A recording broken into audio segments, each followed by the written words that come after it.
really thankful to Kakutkarji, because yes, the way audience feel why to see same person, probably with more gravity, the speaker feels why to see same audience once again. You made it knowing the knowing the occasion.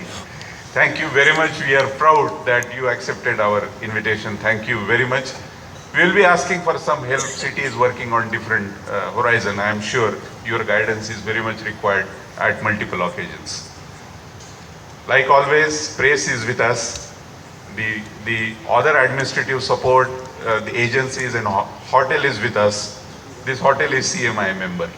So everybody is together to have this great grand show, to have great memories with us. Thanks to everybody, and I request Dr. Ullaji Gauri to be on dais, and I request other guests on the dais to be in audience. Thank you very much.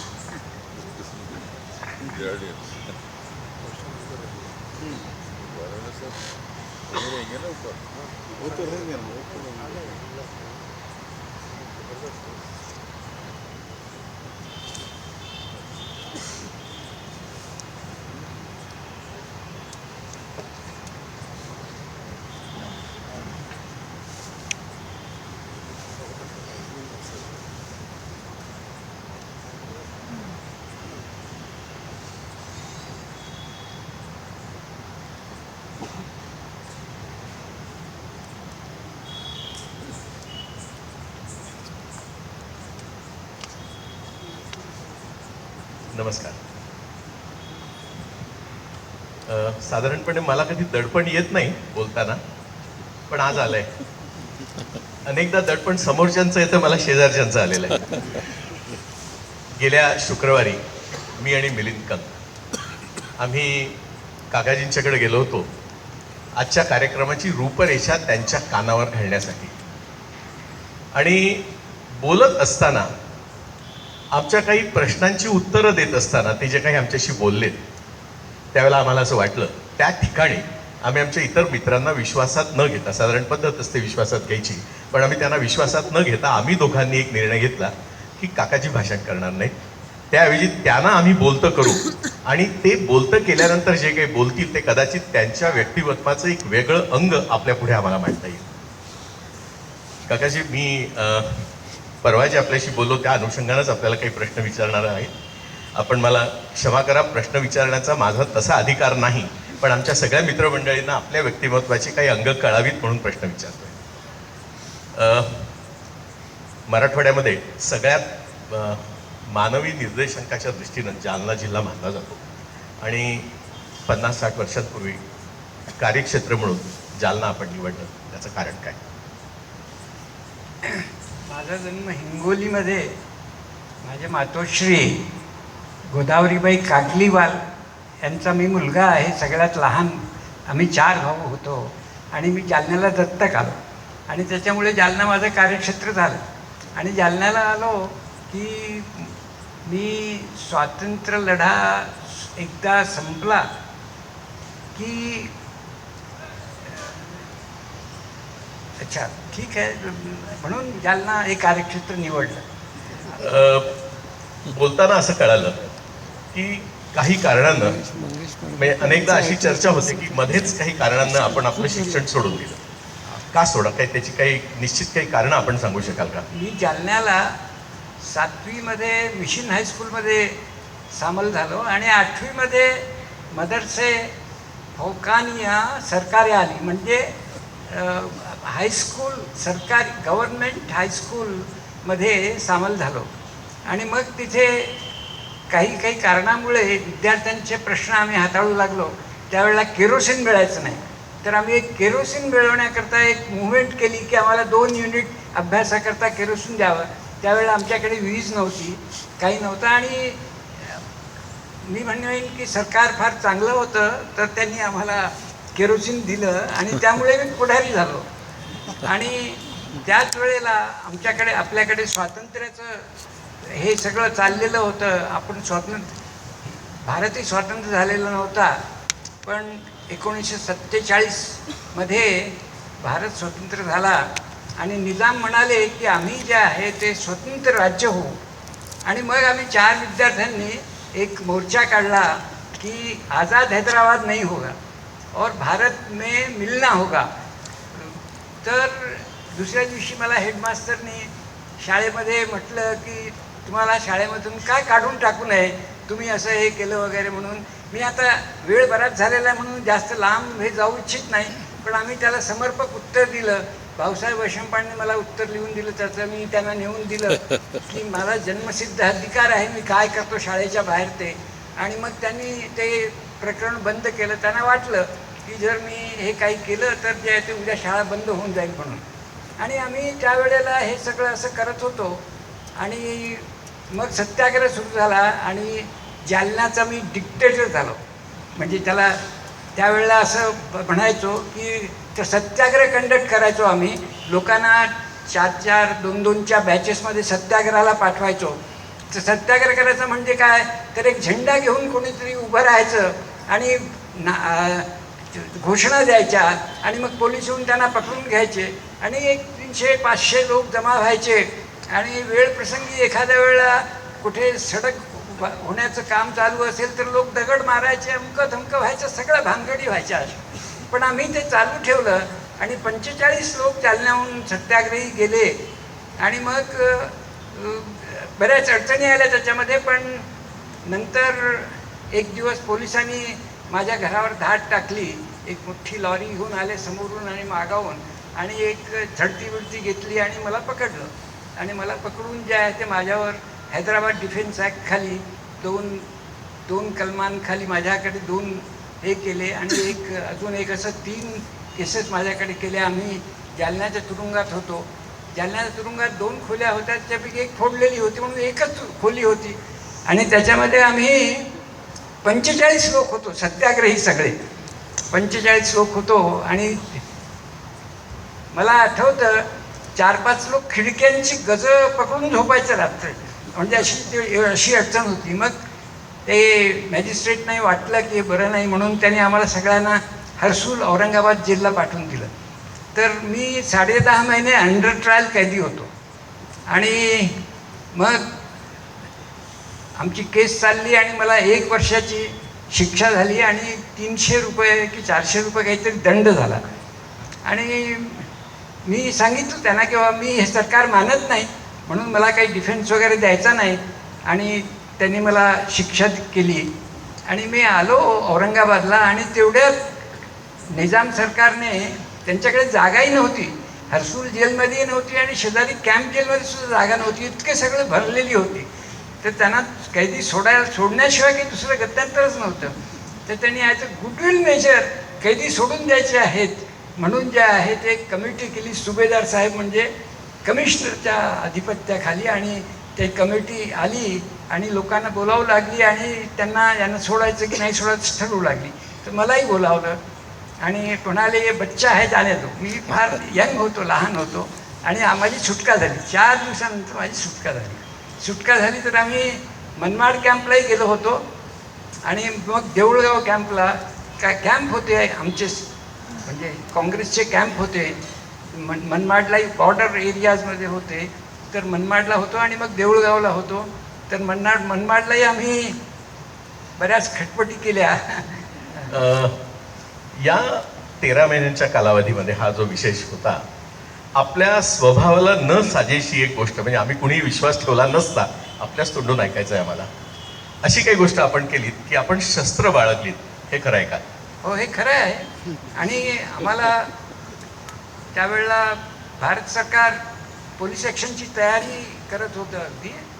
आणि देऊळगावला जे आहे ते सिख आर्मीचा मोठा camp होता आणि आम्ही त्यांच्याबरोबर काम करत होतो. त्यांना अटॅक करायला कोणते रस्ते वापरता येतील म्हणून त्या रस्त्यांचा सर्वे करत होतो. आणि मग त्यांनी आम्हाला आम्ही 15 लोकांची बॅच असेल तर त्यांनी असं ठरवलं की आम्हाला ट्रेनिंग द्यायची. तर आम्हाला 303 gun, Sten gun, brain gun आणि मशीन गन हे सगळं चालवण्याची त्यांनी आम्हाला जे आहे ते हे ट्रेनिंग दिली. भिंतीवर चढायचं कसं, उडी कशी मारायची, ह्या सगळ्या गोष्टी शिकवल्या. तर असं आम्ही ट्रेनिंग घेतली त्यांच्याकडे आणि त्यांच्याशी आमचा संपर्क होता असा. मी त्यांच्याबरोबर मार्च केलं नाही, मी I march with the special reserve police force गुरखाची लोणारहून मी परभणी जिल्ह्यामध्ये मार्च केलं आणि मग तिथून मग जालन्याला आलो. तर असं आणि त्यावेळेला बरेच प्रसंग आले. तर मध्य प्रदेशचं सरकार, रविशंकरजीचं सरकार, ते आम्हाला मदत करायचं. त्यांनी आम्हाला शस्त्र दिली, 303 दिल्या नाही पण त्याच्या आधीच्या गन ज्याच्यामध्ये 303चं अम्युनेशन वापरता येईल अशी अम्युनेशन दिली. इकडे मोरारजीभाईंचं राज्य होतं, तर ते फार स्ट्रिक्ट गांधीवादी होते. तर त्यांनी आमच्याकडे बंदूक हे विशेष वैशंपायनना पकडलं. ते कातूस वाहत होते, तर त्यांना पकडलं आणि मग सोडायला तयार नव्हते, पण सोडलं मग नंतर. पण अशा अडचणी होत्या खूप. हे होतं पण सगळ्यातनं वाट काढत काम पुढे चाललेलं होतं. आणि शस्त्र बाळगणं काही गैर नव्हतं त्यावेळेला, कारण आम्हाला स्वातंत्र्य हवं होतं. आपल्या काही मित्रमंडळींच्याकडनं असं कळालं की एकदा आपण तेव्हाची काही तरुण मंडळी हे घोटीला गेला होता. हो. आणि घोटीच्या जंगलात गेला होता. हो. हे खरं आहे का? हे खरं आहे ना, कारण आम्ही मनमाड कॅम्पवरनं आम्हाला अम्युनेशन हवं होतं आमच्या आणि काही शस्त्रही हवी होती. तर या दुसऱ्या महायुद्धामध्ये काही डकायत जे आहे ते वाघिणी लुटायचे आणि ते त्यांना ताबडतोब काहीतरी मिळेल अशा वाघिणी लुटायचे. पण चुकून त्यांनी एक हत्याराची वाघीण लुटली आणि मग त्यांनी ती घोटीच्या जंगलामध्ये दाबून ठेवली. आणि असं झालं की मग आमच्या लोकांनी त्यांच्याशी सौदा जुळवला आणि आम्हाला खूप अम्युनेशन ते त्यांनी द्यायचं असं ठरलं. तर मग आम्ही एक लग्नाची वरात घेऊन, म्हणजे एक 15 लेडीज, 10-15 लेडीज, 10-15 माणसं, काही लहान मुलं, रिकाम्या पेट्या असे सगळे घेऊन तिथे गेलो आणि सगळे रिव्हॉल्वर्स घेऊन गेलो असे सोबत. आणि जे आहे ते त्यांना पैसे दिले आणि ते अम्युनेशन सगळं घेऊन भरून आलो. कसेही मनमाडपर्यंत पोहोचलो आणि मनमाडला सगळं हे पोहोचलं. पण नंतर ते डिलिव्हरी करताना त्यांनी वैशंपायनना, पोलिसांनी वैशंपायनना, मिसेस वैशंपायनना पकडलं. असं झालं. तर हे सगळं this was all part of the game.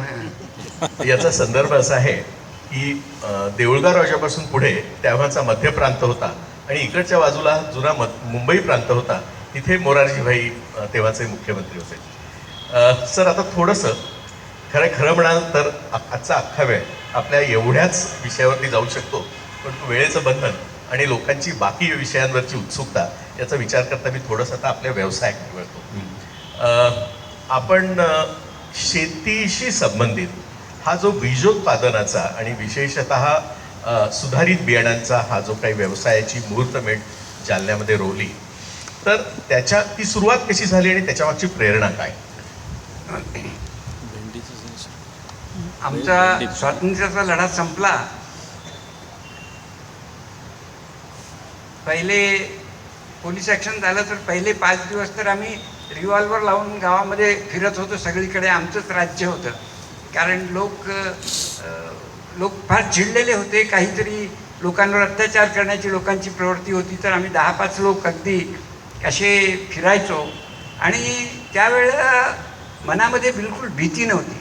त्यामुळे आम्ही फार बहादूर होतो. एक 100 लोकांचा जमाव असला तरी आम्ही त्यांच्यासमोर एकटे जाण्याची ताकद होती. आज नाही आहे ती. आज माणूस फार भित्रा झाला आहे. मी पण झालो आहे. पण त्यावेळेला ती जबरदस्त ताकद होती आणि आम्ही असं हे करायचो. मला आठवतं, आम्ही काजळा म्हणून एक गाव आहे, तिथे आम्हाला कळालं की एक लोकांना रांगेमध्ये उभं करून जे आहे ते लोकांना शूट करणार आहे. तर मी एकटा गेलो तिथे आणि त्या लोकांना परावृत्त करू शकलो. मला आठवतं, माझा एक मित्र दुसऱ्या ठिकाणी एक असंच काहीतरी चाललं होतं, तर एक बांबू घेऊन उभा राहिला आणि एकटा उभा राहिला आणि मोठा जमाव आला होता, तर त्याला तो हाकलून देऊ शकला.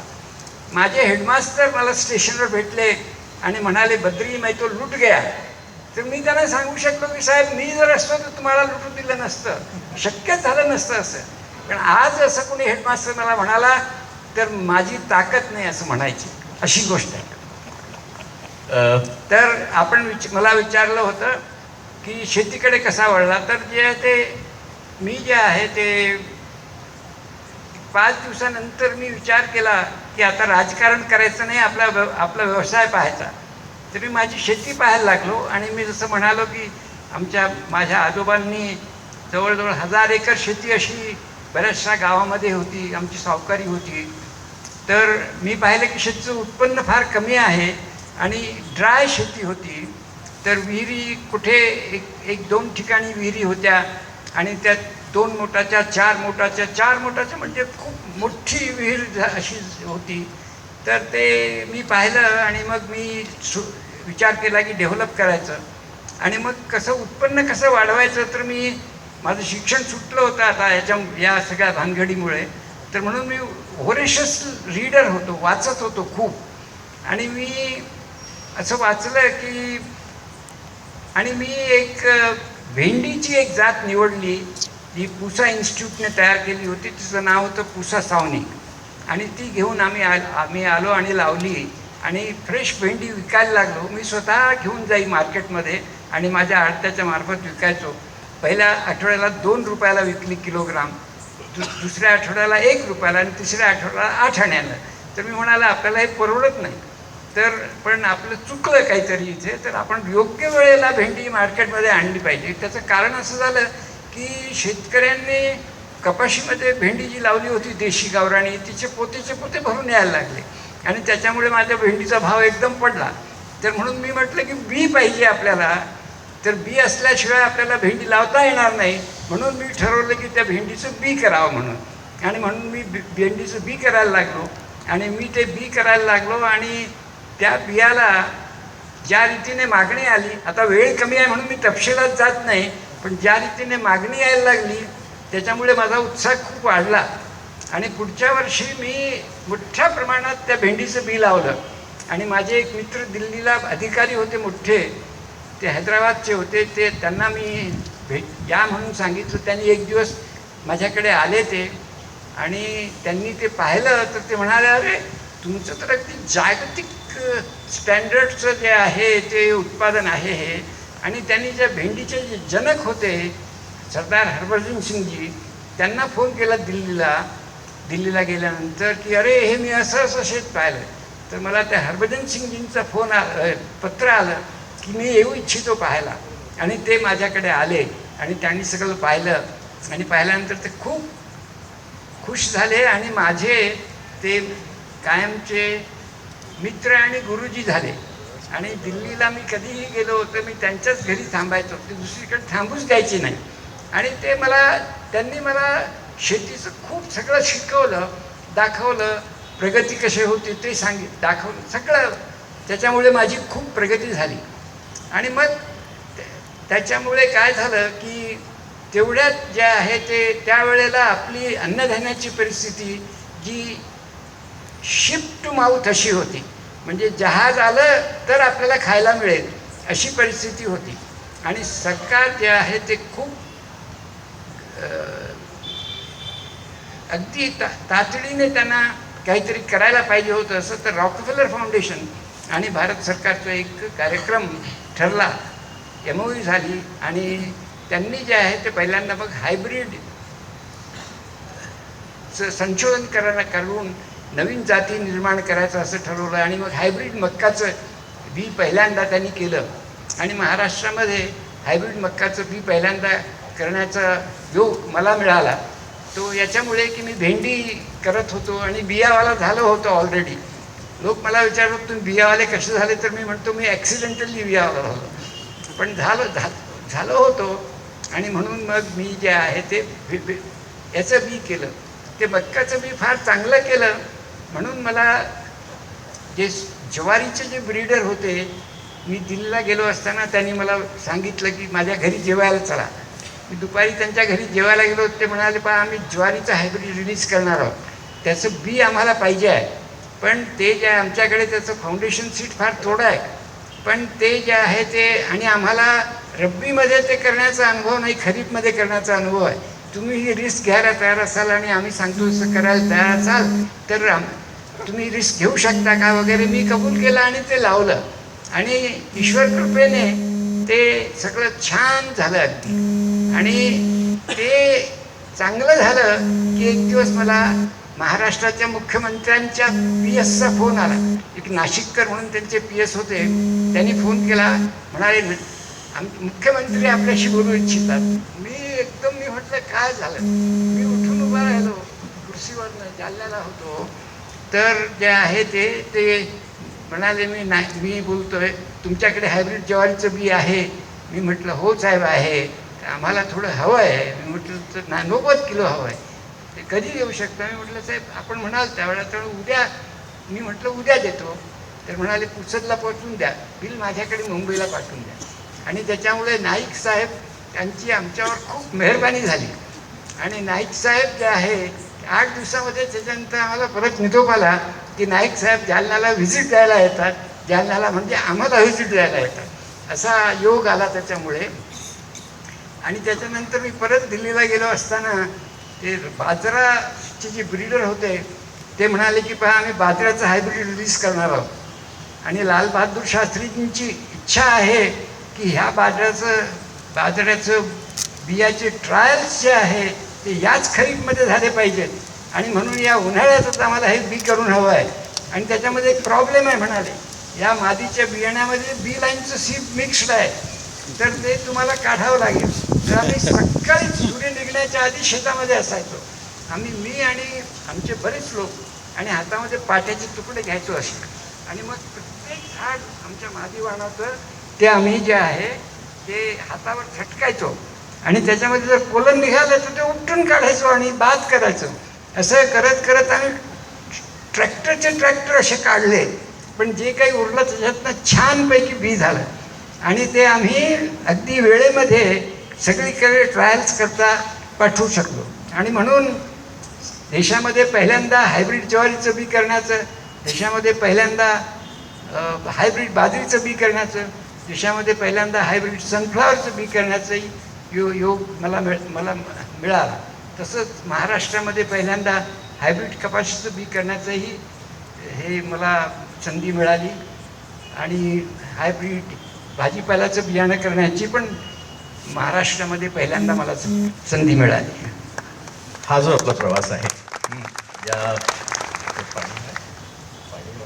नाही, हा जो आपला प्रवास आहे या प्रवासामध्ये भेंडीचं बी झालं, ज्वारीचं बी झालं, बाजरीही झाली आणि शासनाचं सहकार्य, दिल्लीकरांचं सहकार्य, पुसा इन्स्टिट्यूटचं संशोधन, हे सगळे मिळून जालना जिल्ह्यात, जालन्यातून भारतातली पहिली अग्रगण्य खाजगी बीज कंपनी आपण सुरू केली.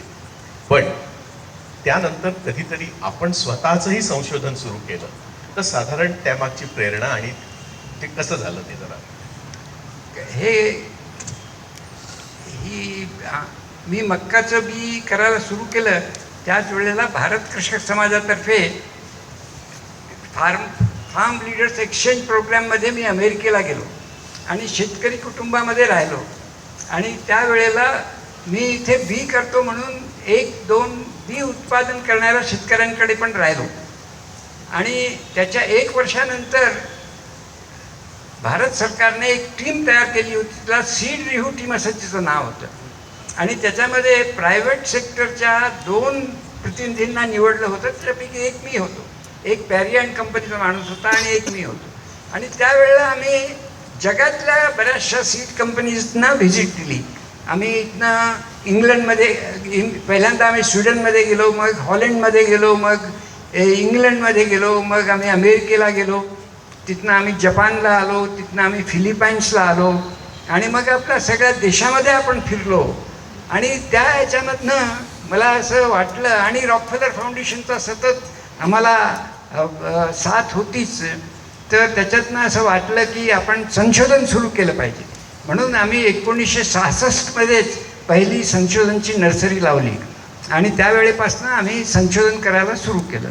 आणि मग एकदा करायला लागलं की ते पुढे पुढे पुढे पुढे होत गेलं. असं आता थोडंसं आपल्या समाजोपयोगी उपक्रमांच्या विषयी आपण भारतातल्या अनेक अग्रगण्य समाजोपयोगी उपक्रमांना, संस्थांना भरीव अशी आर्थिक मदत केलेली आहे. तर ती करत असतानाची आपली नेमकी प्रेरणा काय आहे? का असं वाटतं आपल्याला करावं? असं आहे की हे प्रत्येकाचं कर्तव्य आहे की त्याला तो जर काही उत्पन्न, if he earns anything then he must donate. आता फक्त ते सत्कारणी लागतं की नाही ते पाहायला पाहिजे, तर ते आम्ही प्रयत्न करतो पाहण्याचा, आणि ते आमचं कर्तव्यच होतं. त्याच्यामध्ये आम्ही काही कोणावर मेहरबानी केली नाही, कोणाचं काही म्हणजे सत्कार्य करण्याची भावना वगैरे काही नव्हती. कर्तव्य म्हणून केलं, आवर ड्युटी म्हणून केलं. आम्हाला म्हणजे आपण आता या खरं सांगायचं तर बोलण्यासारखं, विचारण्यासारखं खूप आहे, माझ्याकडे विचारायला खूप आहे, आणि आपण त्याची उत्तरं द्यायला मला माहिती आहे. पण आता आपण पुढच्या समारोपाच्या 2-3 प्रश्नांच्याकडे जाऊया. वेळ झालेला आहे, आपणही बोललात तसं. तर हा जो आतापर्यंतचा वैयक्तिक, व्यावसायिक आणि सामाजिक कार्यातला जो काही किंवा स्वातंत्र्यपूर्व काळातला जो काही आपला विविध कार्यक्रमांमधला सहभाग आहे, यातली एखादी अशी ठळक आठवण आपण आम्हाला सांगू इच्छिता का? आता नाही, मी जे काही करत राहिलो तर सगळ्यामध्ये ईश्वर कृपेने मध्यंतरी काहीतरी परिणाम असे प्रॉब्लेम्स येत गेले, पण सगळं व्यवस्थित चाललं. आणि मग राजू पंतनगरच्या ॲग्रिकल्चर कॉलेजमध्ये शिकत होता, आणि तो हुशार विद्यार्थी म्हणून गणला जायचा. तर तो BSc झाला, आणि मी त्याला माझ्याबरोबर काम करायला या म्हणून सांगितलं. त्याचे प्रोफेसर फार नाराज झाले, पण त्याने माझं ऐकलं आणि तो आला. आणि ही फार महत्त्वाची घटना. एक दुसरी महत्त्वाची घटना म्हणजे, आणि तो आला आणि त्याने काम सांभाळायला सुरू केलं. आणि दुसरी महत्त्वाची घटना म्हणजे मी अमेरिकेत होतो, आणि राजूकडे मॉन्सांटोचे लोक आले. त्यांनी देशामध्ये सगळीकडे काय काय बीवाले आहेत वगैरे सगळी चौकशी केली, आणि फायनली राजूकडे येऊन त्यांनी असं ठरवलं की बा ही कंपनी आहे, यांच्याबरोबर आपण काम करायचं. आणि त्यांनी राजूला पसंत पडलं, आणि राजूने मला फोन केला, आणि ते म्हणाले की मी अमेरिकेमध्ये आहे, तर मला अमेरिकेमध्ये मी शिकागोमध्ये होतो, तर म्हणाले आम्ही शिकागोला जाऊन बारवाल्यांना भेटतो. आणि ते 3 दिवसांनी मला अमेरिकेमध्ये भेटायला आले. आणि त्या दिवशी आम्ही 2-4 तास आमची मीटिंग झाली, आणि मला असं वाटलं की ते शेतकऱ्याच्या फायद्याची गोष्ट बोलत आहेत, तर हे करायला काही हरकत नाही. आणि म्हणून मी त्यांना होकार दिला. आणि म्हणून आम्ही ही जी देशामध्ये जी कपाशी आली त्याला आम्ही आमचं प्रोजेक्ट शिकागो असं म्हणतो. तर ते सुरू झालं. ती एक फार महत्त्वाची गोष्ट झाली. आणि त्याच्यामुळे भारत जो आहे, जो आपला देश जो आहे, जो आपण कॉटनचं इम्पोर्ट करत होतो, आपण त्यामध्ये म्हणजे सतत आपल्याला, आणि तर तो आपण आज एक्सपोर्टर झालो. जगामध्ये आपण 3ऱ्या क्रमांकाचे उत्पादक होतो. चायना, अमेरिका आणि भारत. त्याचे आपण चायना, भारत आणि अमेरिका असे झालो. आपण 2 नंबरचे उत्पादक झालो. आपलं उत्पादन जवळजवळ दुप्पट झालं. प्रॉडक्टिव्हिटी म्हणजे आपण 300 किलोग्राम पर हेक्टर रू असं आपलं ॲव्हरेज उत्पादन होतं कितीतरी वर्ष. म्हणजे 290, 300, 302, 303 असं होतं. त्याचं आपण 560-70 असं आलो. आणि ही क्रांती झाली ती या कपाशीचं बीटी वाहन आणणार. आणि त्याचं क्रेडिट जे आहे ते खरं म्हटलं तर ते आपण मला देता, पण ते राजूला आहे त्याचं क्रेडिट. तर त्यांनी जे आहे ते हे आणलं, आणि जे आहे ते त्याच्यामुळे आपला देश. आणि अनफॉर्च्युनेटली आपल्या देशामध्ये आपण डेमोक्रेसी आहोत, आणि म्हणून आपल्याला सगळं लोकमताने चालावं लागतं. तर लोकमताचा आग्रह करावा लागतो. आपण काही चायना नाही. आणि त्याच्यामुळे पुष्कळ वेळेला आता मध्यंतरी असं ठरवलं, लोक म्हणू लागले की चाचण्या होऊ द्यायच्या नाही. GMOच्या म्हणजे जेनेटिकली मॉडिफाईड ऑर्गॅनिझमच्या चाचण्या होऊ द्यायच्या नाही. तर त्याच्यामुळे 1.5-2 वर्ष असं हे प्रकरण चाललं. साहेब महाराष्ट्राच्या कमिटीचे अध्यक्ष होते, तर साहेबांनी ते धुडकावून लावलं सगळं आणि द्यायला पाहिजे असं त्यांनी रेकमेंडेशन केली. पण तोपर्यंत जे आहे ते भारत सरकारने परवानगी दिली होती ती संपली. ती आता परत मिळाली आहे असं समजतं. आता बदल होतो आहे आणि होईल, चांगलं होईल. पण होतोय काय की बदल होतं. आता मी एक उदाहरण देऊ इच्छितो आपल्याला. आपल्याकडे तेल बियांची आणि डाळींची खूप कमतरता आहे आणि ती आपण इम्पोर्ट करतो. आपल्याला ज्या डाळी हव्या आहेत त्या जगातून मिळत नाहीत. आपल्याला तूर हवी आहे, तर तूर जगामध्ये होत नाही आणि ती मिळत नाही. म्हणून आपण हरभऱ्याची डाळ नाहीतर पीसची डाळ इम्पोर्ट करतो. आणि आता आमच्याकडे ज्या ट्रायल्स आम्ही घेतलेल्या आहेत, आम्ही मध्यंतरी सरकारशी एक करार केला होता आणि त्याच्या ट्रायल्स घेतलेल्या. त्याच्यामुळे आम्हाला असं वाटतं की कपाशीचं जसं झालं तसंच हरभऱ्याचं होऊ शकतं. आणि हरभऱ्याच्या बाबतीमध्ये आपण जे आहे ते इम्पोर्टरच्या ऐवजी आपली सगळी गरज भागवून जे आहे ते एक्सपोर्टर होऊ शकतो. पण सगळ्या सरकारने अडथळे आणायला नको किंवा उशीर व्हायला नको गोष्टींना, तर जे आहे ते असं घडू शकतं. अशाच बऱ्याच गोष्टी आहे. आणि म्हणून माझा एक असा विश्वास आहे की आपली लोकसंख्या वाढते आहे, आपल्याला धान्याची खूप गरज आहे, पण आपल्याकडे खूप पोटेन्शियली आहे. माझा विश्वास आहे की आपण उपाशी राहणार नाही, पण जे आहे ते काम करण्याची संधी मिळाली पाहिजे आपल्याला. आणि आपल्याकडे आपण प्रोडक्टिव्हिटीमध्ये जगामध्ये फार खाली आहोत, म्हणून आपल्याला फार अपॉर्च्युनिटी आहे खूप वाढवण्याची, आणि ते वाढवता येण्यासारखी गोष्ट आहे. एक असा प्रश्न आपल्याला विचारत होतो की आतापर्यंत जे काही आपण व्यावसायिक, वैयक्तिक, सामाजिक प्रवास घडला आपला, त्याविषयी आपण समाधानी आहात का? आणि अशी काही कुठे भावना आहे का की काही आता करायचं आपल्याला अजून राहिलेलं आहे आणि ते करत झालं पाहिजे? नाही, जी काही झालं आहे त्याबद्दल मी खूप समाधानी आहे. कारण माझा म्हणजे सगळ्यात महत्त्वाची बाब अशी की माझं देशामध्ये माझ्या शेतकऱ्याचं कल्याण झालेलं आहे, त्याचं उत्पन्न वाढलेलं आहे, माझंही उत्पन्न वाढलेलं आहे, पण माझ्या शेतकऱ्याचं उत्पन्न वाढलेलं आहे, ही फार महत्त्वाची बाब आहे. आता I feel I am really getting old, आणि म्हणून फार करण्यासारखं नाही. पण मागे जालन्याला लोकांनी मला सत्कार केला होता, त्यावेळेला मी लोकांना असं कबूल केलं होतं की जालन्याला मेडिकल कॉलेज काढू, आणि ते आम्ही आतापर्यंत काढू शकलो नाही आहे. पण ती एक माझी इच्छा आहे की काढावं. दुसरं, मी वसंतराव नाईक फाउंडेशन आहे, वसंतराव नाईक, मी म्हणेन की त्यांचा सुरुवातीच्या काळामध्ये आम्हाला इतका आधार झाला. म्हणजे लोक म्हणायचे की हे भाट आहेत, भाट हे जे आहे ते हायब्रिडचे भाट आहेत असं म्हणायचे नाईक साहेबांबद्दल. ते कुठेही गेले तर पहिली गोष्ट जी सांगायची की हायब्रिड लावा. आणि तर त्यांनी जे प्रोत्साहन दिलं प्रोग्रेसिव्ह कल्टिवेशनला, ते पुण्याच्या मला एका मोठ्या सरकारी अधिकाऱ्यांनी असं सांगितलं होतं की मी तुमची ही हायब्रिड ज्वारी होऊ देणार नाही.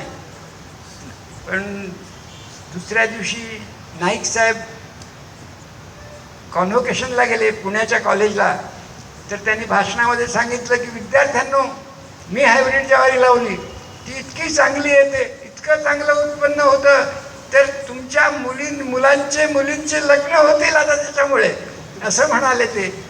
आणि दुसऱ्या दिवशी त्याच अधिकाऱ्याचा मला फोन आला की आम्ही तुम्हाला हायब्रिड ज्वारी तयार करण्याला मदत केली, तुमच्याकडे किती आहे आणि मला देता का, तिथे आम्हाला द्या. तर असं आहे. तर म्हणून मी नाईक साहेबांच्या त्या फाउंडेशनचा सध्या मी अध्यक्ष आहे. तर माझी अशी, त्यांना महाराष्ट्र सरकारने यशवंतराव चव्हाण जे सभागृह आहे त्याच्या शेजारी एक मोठी जागा दिलेली आहे. तर तिथे एक नाईक साहेबांच्या स्मृतीमध्ये सुद्धा एक भवन बांधायचं आहे. त्याच्यामध्ये काही छोट्या मोठ्या अडचणी आहेत, तर ती पण एक पूर्ण व्हावी अशी माझी फार इच्छा आहे. अशा दोन माझ्या इच्छा आहेत. एक जालन्याला मेडिकल कॉलेज व्हावं आणि नाईक साहेबांचं फाउंडेशनवरचं ते काम व्हावं अशा दोन माझ्या इच्छा आहेत. निश्चित आणि पूर्ण होतील त्या. मी जोपर्यंत जिवंत आहे तोपर्यंत प्रयत्न करत राहणार आहे. आता या मुलाखतीच्या शेवटी एक प्रश्न की आम्ही सगळे जे आपल्या पुढे उपस्थित आहोत ते सध्याच्या नव्या तरुण उद्योजकाला आपण काय संदेश देऊ इच्छिता? जिद्द सोडायची नाही आणि काम करत राहिलं आणि तर होतच ते. पण जिद्द सोडायची, जिद्द सोडली तर बिघडतं सगळं. ते काम जे आहे ते पक्क चांगलं काम असेल तर ते पक्क होईलच. ते करायला पाहिजे ते होतं. आपल्या सगळ्यांच्या आणि आमच्या मित्रमंडळीच्या मनातले जे सुचले ते प्रश्न मी काकाजींना आत्ता विचारलेत. बाकीचे प्रश्न आपल्या मनात जे असतील ते त्यांच्या आणि आपल्या सवडीनं आपण त्यांना अवश्य विचारा. ते उत्तर द्यायला नेहमीच उपलब्ध असतात. धन्यवाद. मनपूर्वक धन्यवाद. मी आपला मी